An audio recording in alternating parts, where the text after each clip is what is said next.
Hello creators, want to bring your designs to life with Adobe Express? I got you. Let's download it in just few steps. First, open your web browser and search Adobe Express download. Now go to the official Adobe Express website.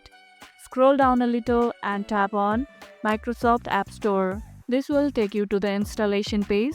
Click download. Once the file is downloaded, open it and follow the on-screen instruction to complete the installation. Having trouble installing? Try running the installer as an administrator or checking your internet connection. What's the first project you will create with Adobe Express? Let me know in the comments. If this tutorial helped, don't forget to like this video, share it, subscribe. Thanks for watching and I'll see you in the next one.